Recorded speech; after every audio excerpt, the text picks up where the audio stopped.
মনের কথা। খুব সহজে মনের কথা বলে ফেলা মানুষগুলো আর যাই হোক অন্যের ক্ষতির চিন্তা কখনো করতে পারে না।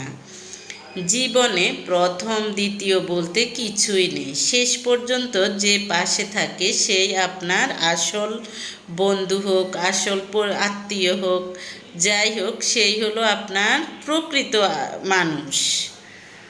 ধৈর্য মানুষকে উন্নত করে আর মিথ্যা মানুষকে ধ্বংস করে।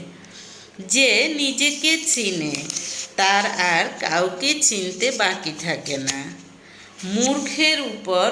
মুখের উপর সত্যি কথা বলতে শুরু করুন, দেখবেন আপনার থেকে ধীরে ধীরে লোক দূরে সরে যাচ্ছে। যারা থেকে যাবে তাদের নিয়ে জীবন গড়ে তুলুন, দেখবেন অনেক ভালো আছেন। স্বার্থ শেষ হলেই মানুষের আসল চরিত্র প্রকাশ পায়। পৃথিবীতে টাকা রোজগার করতে গিয়ে মূর্খ ও বেকুবদের সাথে দিনরাত গা ঘেঁষাঘেঁষি করে মনের শান্তি ও সমতা নষ্ট হয়ে যায়।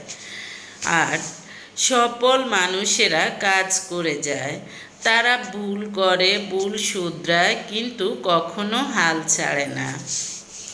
রাত তারাই জাগে যারা জীবনের সাথে হিসাবটা আজও মেলাতে পারেনি।